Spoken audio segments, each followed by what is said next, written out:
Well, hello, everyone, and welcome to the Resilient Leadership Podcast, where everything we talk about is aimed at helping you lead with a greater sense of calm, clarity, and conviction, even in anxious times. And we are in anxious times, God knows.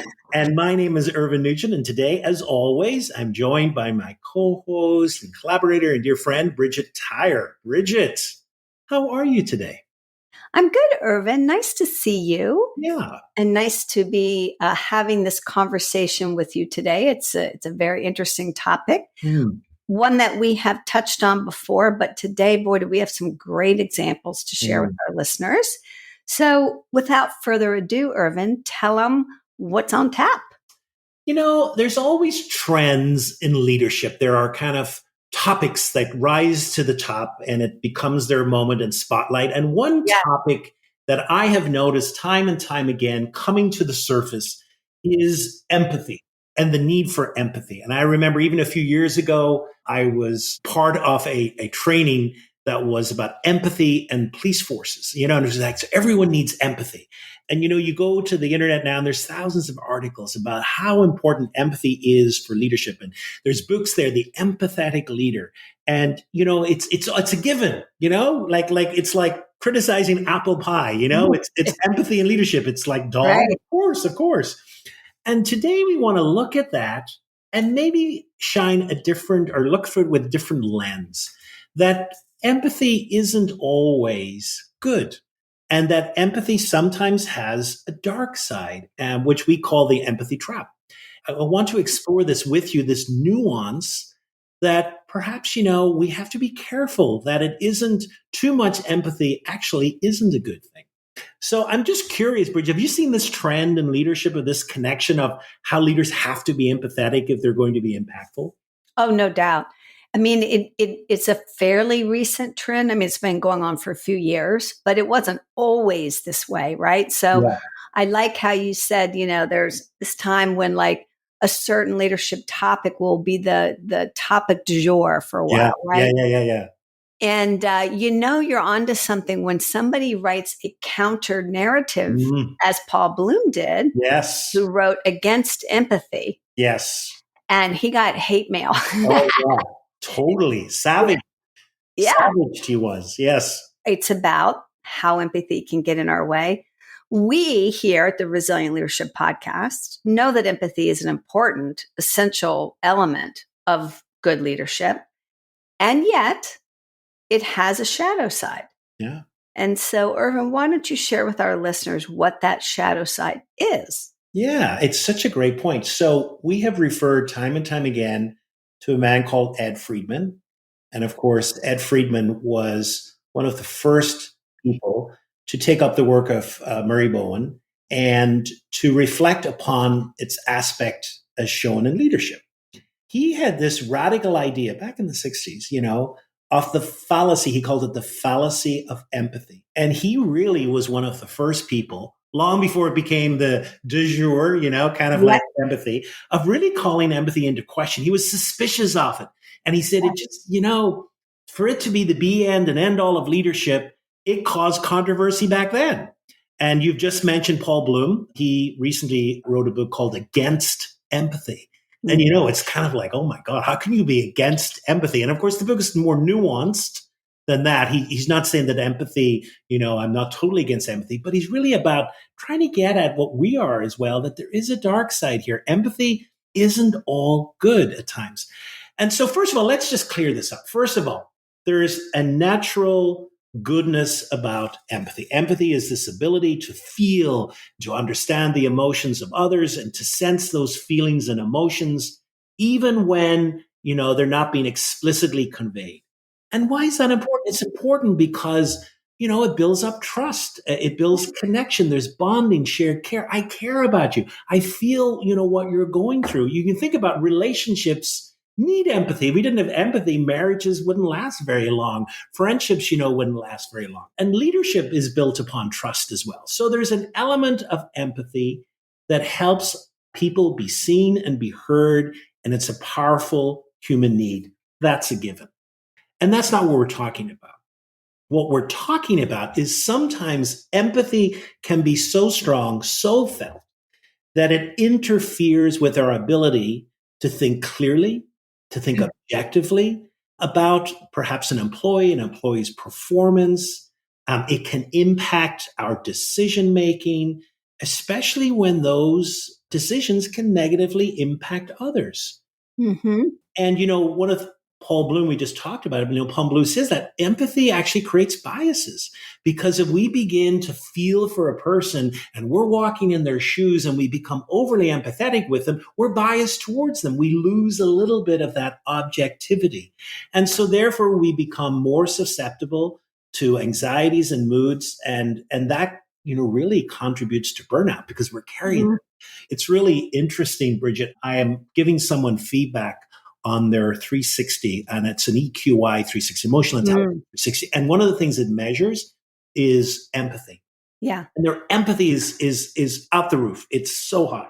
Wow. And so I said to him, how does it feel giving feedback? And he just said, he said, it's such a burden. He said, I worry, I fret about it. I don't know at times, what if I say upsets people? And you could just feel this burden that he felt, Yes. And so empathy, so you look at your work and say, oh my God, this person is amazing. Their empathy's over it's wonderful. And here's the dark side. Yeah. So Bridget, want to add anything to that, about perhaps the dark side of empathy? Well, I want to underscore one of the things you said, which is that those of us who have strong empathy are more susceptible to being infected by the emotions and anxieties of others. So if nothing else, part of the shadow side of empathy for leaders is, can you find a way to have appropriate boundaries and distance, right? Because you will burn out. You will feel so keenly as your client does, right? For others, which is a beautiful thing, but definitely I think contributes to burnout.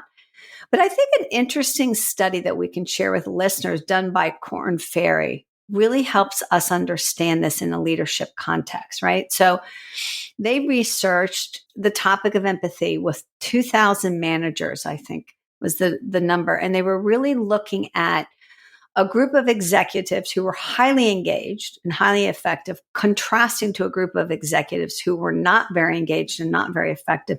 And they were looking at their scores on a number of leadership behaviors, many of them EQ related.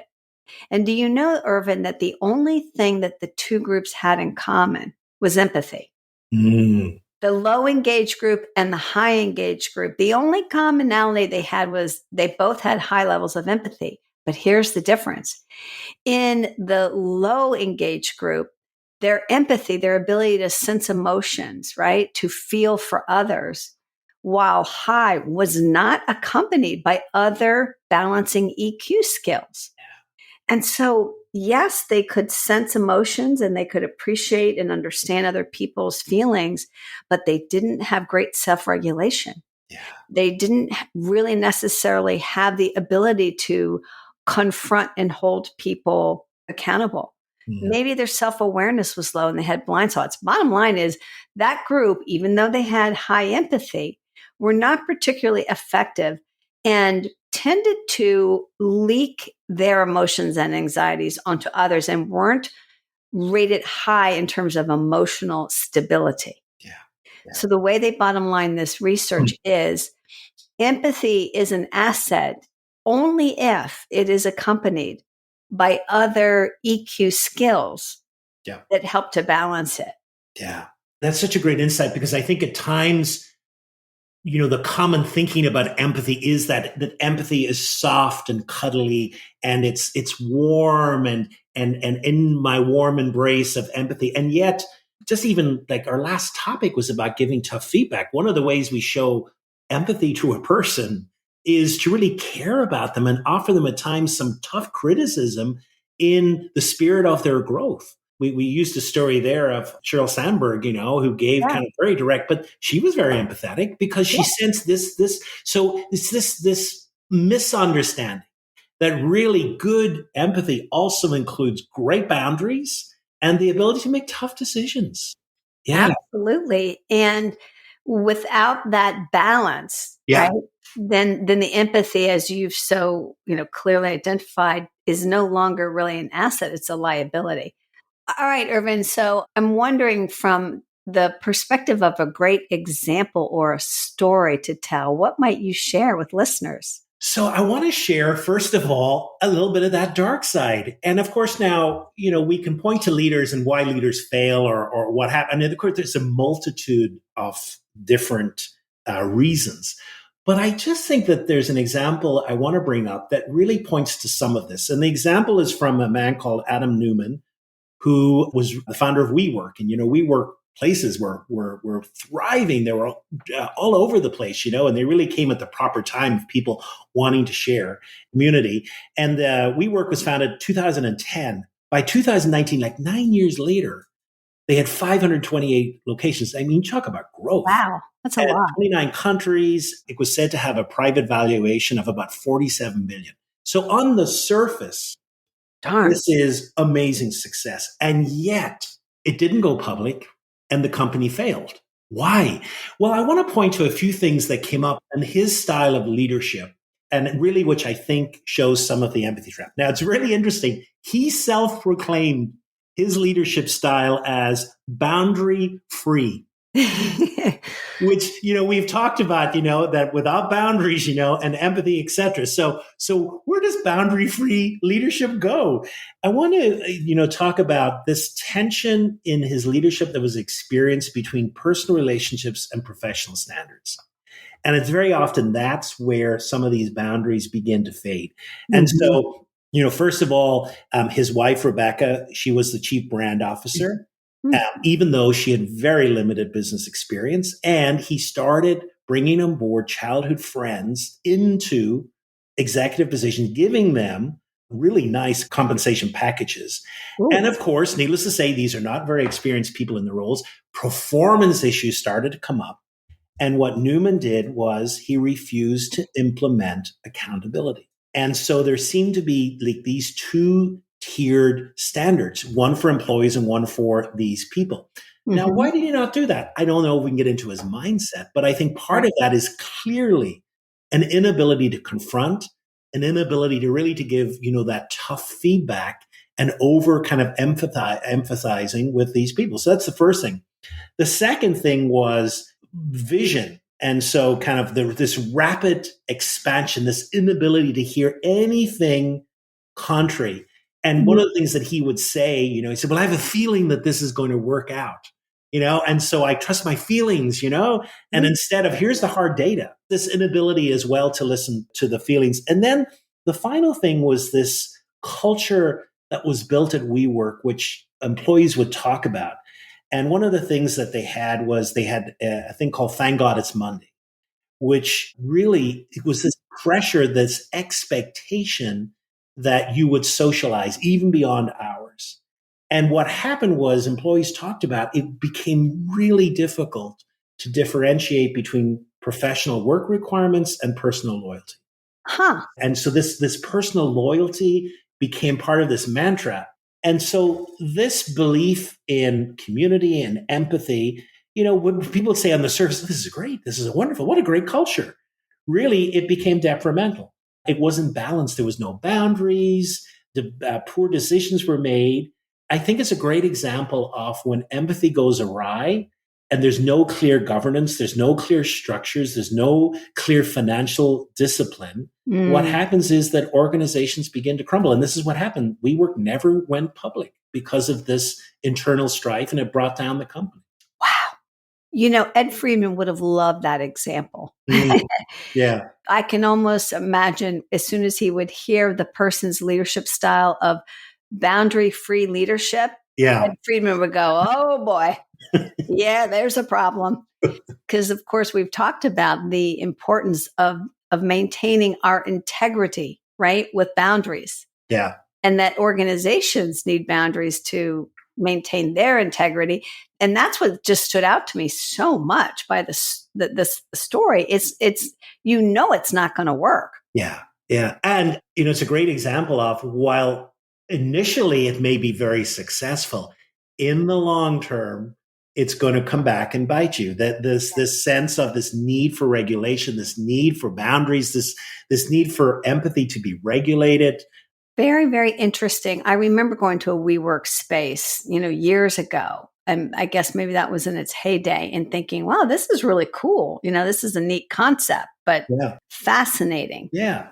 So that's a bit of the dark side. I think also, Bridget, do you have an example perhaps that really where a leader got it right, where there kind of was a balance between the proper display of empathy and it not being corrosive to the culture? Yeah, that's such a good way to put it. The proper balance to where it connects people and builds trust, but isn't corrosive to the culture. Yeah. Yeah.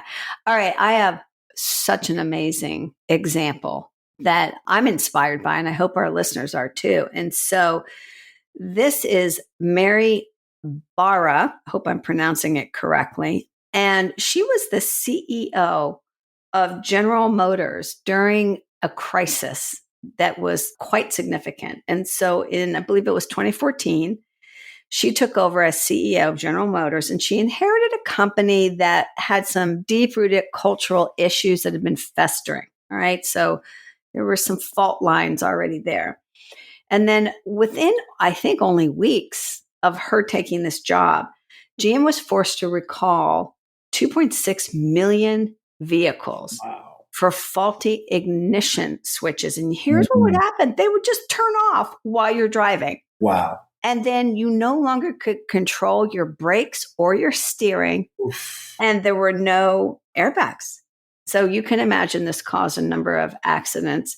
And it was linked to at least 124 deaths and 275 injuries. And here is the most devastating part of this, was the revelation that GM engineers, some of them, knew about the problem for over a decade and didn't take action. Wow. I mean, that just hurts, right? Okay, now, but here's where the story is so inspiring. It's how did she respond as a new CEO to this crisis? And I'm just really impressed. So number one, public accountability. Instead of what would I think be the natural thing is to kind of hide behind PR professionals. Yeah. She personally testified before Congress herself. And she said, I'm not afraid of the truth. And she refused to deflect responsibility to previous leadership. She took accountability, even though it didn't happen on her watch, meaning the problem didn't get laid on her watch, right? It just surfaced when she was there. And then here's where the empathy comes in. Victim recognition. She spent time personally meeting with families of victims, listening deeply to their stories and being present to their grief. I mean, that's where empathy is so potent and powerful, right? And in one meeting, she sat with the parents of children who had died in an accident caused by the defect. And she later commented that those conversations fundamentally changed her as a leader, changed her view of safety. And so I don't know, that just, something. And then she took action and she didn't wait. She dismissed 15 employees within months of this whole thing happening. And these were some high-ranking executives who had participated in the cover-up, right? And this was a real departure from GM culturally, right? They didn't hold people accountable.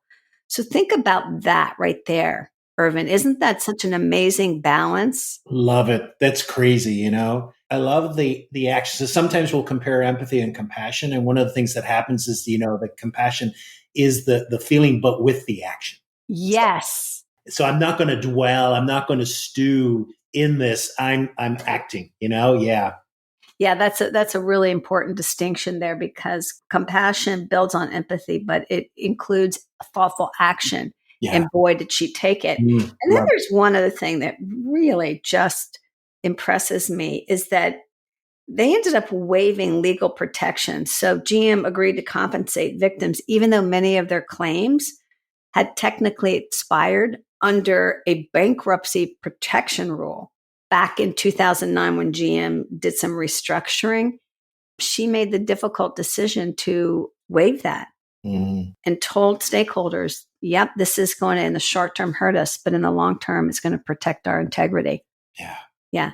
So to me, that example is really brings it home where we are bringing the very best of empathy as a leader to a situation and balancing that at the same time with personal and collective accountability, as well as taking a stand for values, right?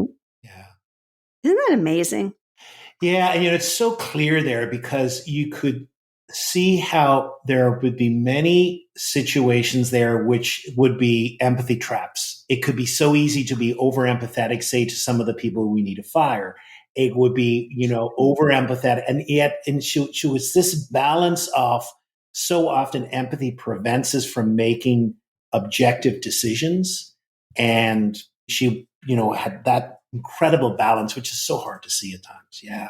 It really is. So that inspired me, and I hope the story inspires our listeners too.